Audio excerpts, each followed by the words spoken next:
Olá, meus amores! Hoje vamos voltar a falar de teatro musical.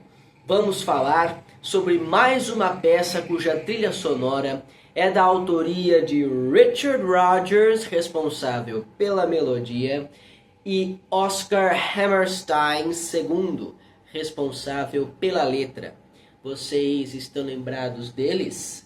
Esta dupla, senhoras e senhores, é uma das duplas de compositores de maior sucesso da Broadway, tendo iniciado sua parceria em 1943 com o musical Oklahoma, sobre o qual nós já falamos anteriormente aqui no programa, e continuado sua parceria com o musical Carrossel, de 1945, sobre o qual nós também já falamos anteriormente aqui no programa.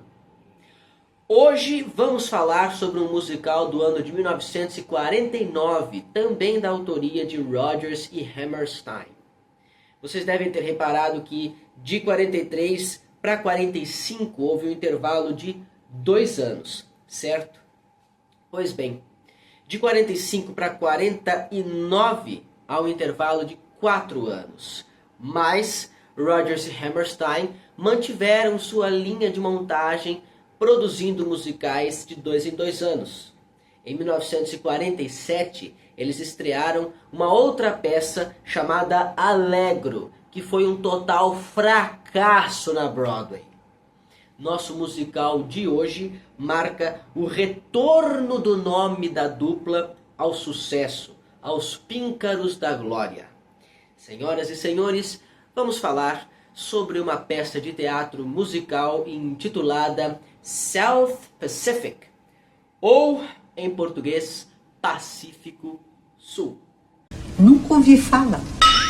A história do nosso musical de hoje é baseada no livro Tales of the South Pacific, ou em português, Histórias do Pacífico Sul, escrito em 1947 por James Michener. Trata-se de um livro de contos, e o nosso musical de hoje mistura em sua trama diversas das histórias desses contos relatados por James Michener em sua obra. Devemos lembrar que se trata do olhar de homens brancos da América anglo-saxônica sobre a cultura de povos nativos de ilhas do Pacífico Sul. Portanto, sim, em alguns momentos, o nosso musical de hoje é estereotipado, é preconceituoso, mas, por outro lado, é bem menos estereotipado e preconceituoso do que eu esperava para uma obra dos anos 40, e é bem menos estereotipado e preconceituoso do que Carrossel, que é o último musical de Rodgers e Hammerstein que nós estudamos no nosso programa anteriormente. Bom, sem mais delongas, vamos à história. Nosso musical de hoje se passa durante a Segunda Guerra Mundial.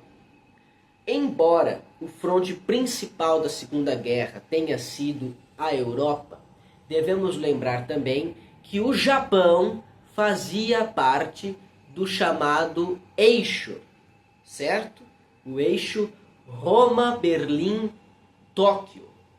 Inclusive, os Estados Unidos entraram para a guerra em 1944, justamente depois de um bombardeio à base militar americana de Pearl Harbor, que foi realizado por tropas do exército japonês. Então, ao longo desta obra, nós vamos ter um enfoque sobre como se desenrolava a Segunda Guerra Mundial em ilhas do Pacífico Sul, que eram algumas das principais ilhas, ou seja, um dos principais alvos do exército japonês durante sua empreitada expansionista. Não é brinquedo não, hein? Mais especificamente, esta história se passa em ilhas da Polinésia Francesa, ou seja, colônias francesas na Oceania. Lembrando que na Segunda Guerra Mundial, a França pertencia ao bloco dos aliados, ou seja, o bloco contrário ao eixo, ao qual pertencia o Japão. Neste contexto, o Japão havia dominado algumas das ilhas da Polinésia Francesa. E nesta ilha específica, onde se passa a história do nosso musical de hoje, os japoneses não haviam ainda conquistado o poder, porque, além da população civil, dos nativos e dos colonos franceses, a ilha abrigava uma base militar norte-americana, estadunidense, que ajudava com a defesa da ilha contra o exército japonês. Nesta base militar também se encontrava um hospital de guerra, para onde vinham os feridos, os enfermos dos combates. A protagonista do nosso musical de hoje é uma enfermeira chamada Nellie Forbush. Nellie Forbush é apaixonada por um colono francês que veio fugido da França para a Polinésia anos atrás, antes do início da guerra, por um motivo até então desconhecido, até então misterioso. Este francês é quase meu xará. Ele se chama Émile Debec. Além disso, além deste casal protagonista, outra das personagens principais da peça é o tenente Joseph Cable, um militar estadunidense que foi transferido para esta ilha da Polinésia a fim de executar um plano, uma estratégia militar contra o avanço do expansionismo, do imperialismo japonês, e para isso ele pretendia utilizar a ajuda das riquezas de Émile Debec. Não diga! Digo! Que coisa! No entanto, o primeiro número musical que eu selecionei aqui para vocês acontece ainda antes da chegada do Tenente Cable à ilha onde se passa a nossa história de hoje. Trata-se de um número musical intitulado There is Nothing Like a Dame, ou em português, Não Existe Nada Como Uma Dama. Esta primeira música vai falar sobre o descontentamento dos soldados estadunidenses com a proibição de se relacionar com as mulheres da ilha. Isto implica tanto as enfermeiras, que também estão a serviço do exército estadunidense, e as altas patentes militares proíbem o relacionamento entre colegas de trabalho, mas isto implica também as nativas e as colonas francesas. Neste caso, a proibição vem do próprio governo da ilha, do governo colonial francês. Eles dizem que os únicos que podem se relacionar com as nativas da ilha e, obviamente, com as próprias francesas são os homens franceses, os colonos franceses, os quais, por sua vez, também podem se relacionar com as enfermeiras estadunidenses, se eles quiserem, pois não são colegas de trabalho. Enfim, como eu dizia, esta nossa primeira música de hoje vai revelar o descontentamento dos soldados estadunidenses com esta situação. Vai revelar a falta que eles sentem de uma dama, de uma mulher. Eu vou deixar aí embaixo na descrição do vídeo a gravação original desta canção, ainda no ano de 1949. A interpretação encontra-se na batuta do maestro Salvatore Dell'Isola e sua orquestra. Os vocais ficam a cargo de um coro de homens. Salvatore Dell'Isola era o próprio maestro que regia a orquestra de South Pacific em suas apresentações em sua primeira temporada na Broadway, no ano de 1949. Portanto, os homens que cantam no coro são também os mesmos atores que fizeram esta primeira temporada. Obviamente, como se trata de um coro, eu não vou citar aqui o nome de todos estes homens, todos esses atores e cantores que interpretavam os soldados, a totalidade dos soldados estadunidenses na ilha. Vou citar apenas aquele que serve como uma espécie de líder do grupo, como uma espécie de corifeu. No teatro, o ator que interpretava a personagem Luther Billis, um alívio cômico da trama, era Myro McCormick. A ele pertence a liderança destes vocais. No cinema, visto que foi produzido um filme de South Pacific no ano de 1958, filme esse que eu assisti e que estou tomando como principal base de análise para as minhas explicações, o ator que interpretava a personagem de Luther Billis, esse alívio cômico que eu comentei, chamava-se Ray Walston. Vou deixar ambas estas versões aí embaixo na descrição do vídeo. Ok? Ok. O segundo número musical que eu selecionei para vocês acontece logo na chegada do Tenente Cable à ilha. Assim que ele chega, ele começa a ouvir um canto misterioso, um canto sedutor, quase um canto da sereia. E ele percebe que este canto vem de uma ilha distante, enevoada, misteriosa. A personagem Bloody Mary explica então que esta ilha se chama Bali High. É o mesmo nome do nosso segundo número musical, interpretado no teatro pela cantora e atriz Juanita Hall, que interpretava a personagem Bloody Mary. No filme de 58, eles chamaram a mesma atriz, Bloody Mary, para realizar esta interpretação. Então eu vou deixar aí na descrição do vídeo as duas versões de Juanita Hall desta nossa segunda música de hoje. A de 1949 no teatro e a de 1958 no cinema. Porém, a gravação de Juanita Hall não é a primeira desta canção.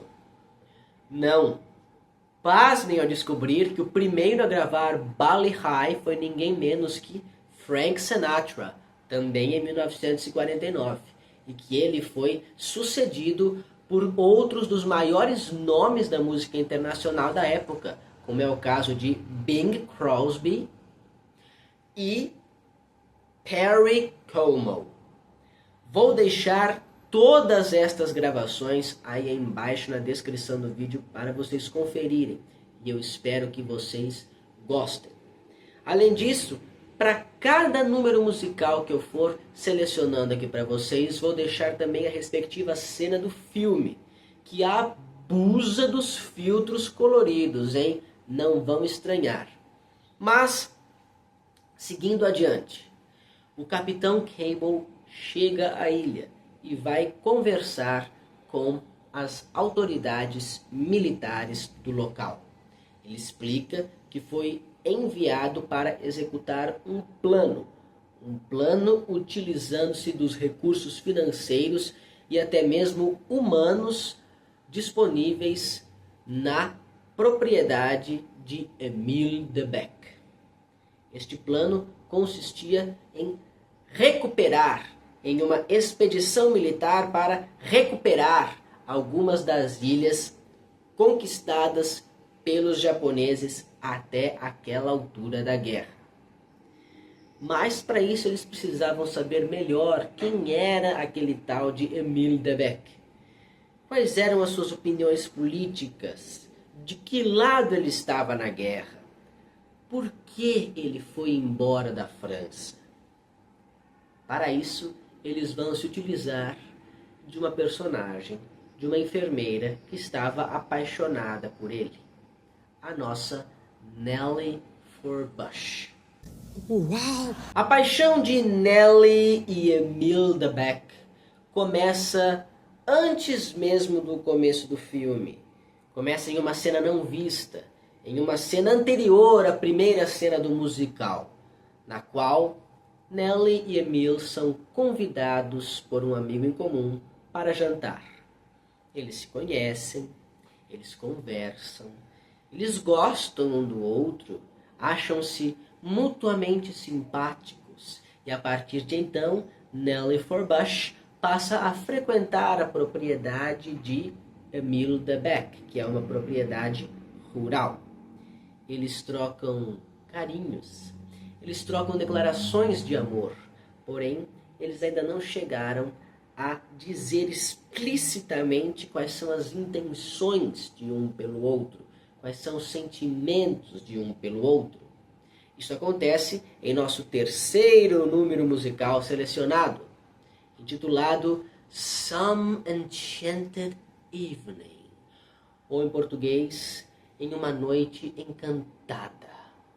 Gente, este é um dos números musicais mais bonitos desta peça, na minha opinião. Nele, Emile de Becq relembra a noite em que eles se conheceram e confessa que desde então nunca mais parou de pensar em Nelly, que ama Nelly e lhe propõe casamento. Eu vou deixar aí embaixo na descrição do vídeo a gravação na voz do ator que interpretava Emile de Becq no teatro em 1949. Seu nome era Ezio Pinza, um ator italiano que foi contratado para interpretar esta personagem francesa. O mesmo aconteceu no filme de 1958. Chamaram um ator italiano para interpretar uma personagem francesa. Seu nome desta vez era Rossano Brazzi.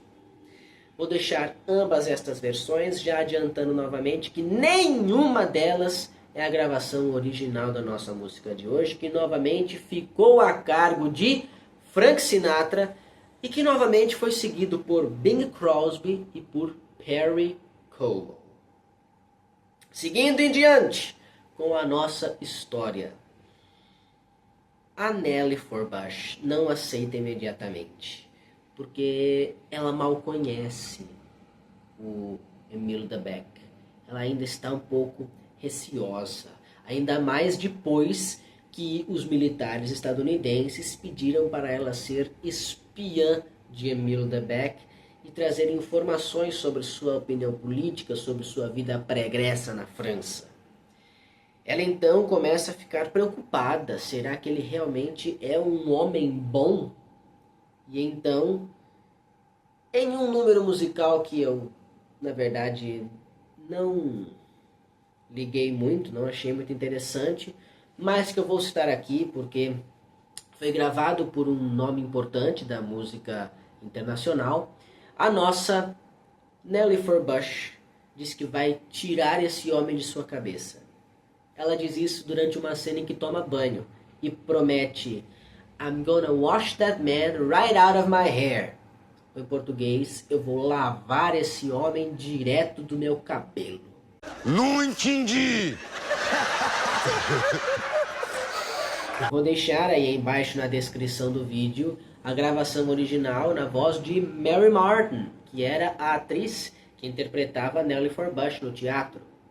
Vou deixar também a gravação cinematográfica na voz de Mitzi Gaynor, que interpretava Nelly Forbush nas telonas. E vou deixar também a gravação na voz de uma cantora internacional, uma das melhores do mundo, que foi a que me levou a trazer este número musical aqui para vocês. Pois, como eu falei, não foi um número que me chamou muita atenção, mas chamou a atenção de ninguém menos que Ella Fitzgerald, que gravou sua própria versão em 1955. Bem, prosseguindo com a nossa história, Nelly decide colaborar com os soldados estadunidenses e descobre por que Emile de Becq saiu da França fugido. Ele matou um homem, mas não porque ele fosse um assassino cruel, um criminoso de guerra. Na verdade, ele matou esse homem para se defender, em legítima defesa. Diz ele que o homem morto era um valentão da cidade, que provocava a todos, que instaurava o caos e a desordem. Ele quis tramar um levante contra esse cara, mas o povo não aderiu ao levante e o deixou sozinho. O cara, então, prometeu matá-lo, jurou-o de morte, e ele, em legítima defesa, teve de matar para se defender. Ao descobrir isso e ao descobrir também que Emile de Becq era contra a guerra, contra o eixo, ela então se desfaz de encantos por ele. E vem agora o próximo número musical que eu selecionei para vocês, que é o mais conhecido de todo o nosso musical de hoje. Foi este número, na verdade, que me levou a descobrir esta peça, a assisti-lo em filme e explicar tudo aqui para vocês. Trata-se de uma canção intitulada I'm in love with a wonderful guy. Ou em português, eu estou apaixonada por um rapaz maravilhoso. Agora, ela tem certeza de que é um rapaz maravilhoso, que não é um canalha, que não é um vilão. E por isso ela expressa todo o seu amor. Eu vou deixar aí embaixo na descrição do vídeo a gravação de Mary Martin, que é quem interpreta Nellie Forbush no teatro, a gravação de Mitzi Gaynor, que é quem interpreta Nellie Forbush no cinema, e vou deixar também outras gravações que ficaram mais famosas ainda nas vozes de outras cantoras. Uma delas, inclusive, é a gravação original desta nossa música de hoje, na voz de Margaret Whiting. Outra delas encontra-se na voz de Fran Warren. Ambas atingiram as paradas de sucesso, assim como uma gravação na voz de Dinah Shore. Mais recentemente, por conta de um jogo de videogame chamado Fallout, uma outra gravação da orquestra do maestro Tex Banick também ficou muito conhecida. A cantora que interpreta a voz desta gravação chama-se Claire Chadwick. Eu vou deixá-la também aí embaixo na descrição do vídeo para vocês conferirem. Tá bom. O sexto número musical que eu selecionei para vocês ficou a cargo do tenente Joe Cable, quando ele se envolve com uma nativa da ilha. Lembrando que isto era proibido para os soldados americanos, mas como John Cable não é um soldado raso, é um tenente, tem patente superior, então as autoridades francesas abrem uma exceção para os grandes oficiais, não é mesmo? Sendo assim, Joe Cable envolve-se com a filha de Bloody Mary, chamada Liad. Este número musical vai descrever a beleza desta mulher polinésia, em uma canção intitulada Younger Than Springtime, ou em português, Mais Jovem do que a Primavera. Como vocês já sabem, vou deixar na descrição do vídeo a gravação do ator que interpretava Joe Cable no teatro, chamado William Tabbert, a gravação do ator que interpretava John Cable no cinema, chamado John Kerr, e também a gravação original da nossa música de hoje, que não foi nenhuma nem outra. Foi uma na voz do cantor Bill Lawrence. Ok? Bem, minha gente, fim do primeiro ato. No segundo ato, abre-se com uma canção intitulada Happy Talk, ou em português, Falar Feliz. Esta canção é novamente interpretada por Juanita Hall, a atriz que fazia Bloody Mary. Nesta canção, ela tenta convencer o tenente Joe Cable de que ele se case com sua filha Liat. Como argumento, ela usa o fato de que ele vai ser muito feliz. Então eu vou deixar aí embaixo as 2 gravações de Juanita Hall e vou deixar também uma gravação de Ella Fitzgerald, que foi o lado B daquela outra de I'm Gonna Wash That Man Right Out of My Hair, que eu já citei para vocês em um dos nossos blocos anteriores. Ok? Mas, infelizmente, Joe Cable recusa o casamento. Internamente, por mais que ele ame aquela mulher, ele não consegue se convencer a casar com uma polinésia por motivos de racismo, por motivos de que ela tem uma raça diferente. Isso que ele é apaixonado por ela. O mesmo acontece com Nellie Forbush, que não consegue aceitar o pedido de casamento de Emile de Beck, quando descobre que, mesmo sendo a wonderful guy, ele é viúvo de uma mulher polinésia e tem 2 filhos com ela. Então, ficam os 2 separados. Nellie separada de Emile de Beck, Joe Cable separado de Liat. E nesta confusão toda, Emile de Beck não só aceita ajudar o exército americano a retomar as ilhas conquistadas pelos japoneses, como, mesmo sendo um civil, parte com eles para o combate e arrisca sua vida na guerra. Infelizmente, Joe Cable morre. Mas Emile de Beck sobrevive, volta para sua ilha e é recebido de braços abertos por Nellie, que ficou tão comovida com a morte de Joe Cable, seu amigo, e ao mesmo tempo tão feliz que o amor de sua vida não morreu, que decide deixar o preconceito de lado e aceitar o pedido em casamento. Ai, isso é tão romântico. E assim termina o nosso musical de hoje. Antes de me despedir, eu gostaria de dizer que a questão do preconceito é abordada de maneira um tanto ambígua em uma música interpretada pelo próprio Joe Cable antes de morrer, intitulada You've Got to Be Carefully Taught, ou, em português, Você Tem que Ser Cuidadosamente Ensinado, dizendo que, mesmo que ele ame Liat, ele não consegue se casar com ela porque ele foi cuidadosamente ensinado a ser preconceituoso. E esse preconceito fica tão enraizado na nossa cabeça que a gente não consegue se abrir para experiências que talvez fossem boas com pessoas diferentes de nós, não é?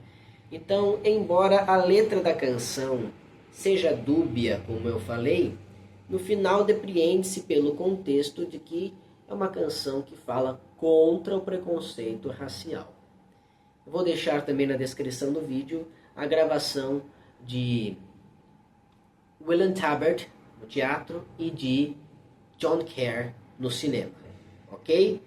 Também, antes de me despedir, vale a pena dizer que Frank Sinatra gravou também a música Younger Than Springtime, porém não foi a gravação original, foi bem depois, foi até depois do filme, em 1967. E vou deixar esta gravação também na descrição do vídeo para vocês conferirem. Ok? Então é isso, minha gente. Agradeço quem assistiu até aqui. O programa de hoje foi longo, mas foi divertido, não foi? Semana que vem tem mais. E eu prometo um programa mais curto para vocês. Até lá. Um abraço no coração, beijos na alma e lembranças do Emílio.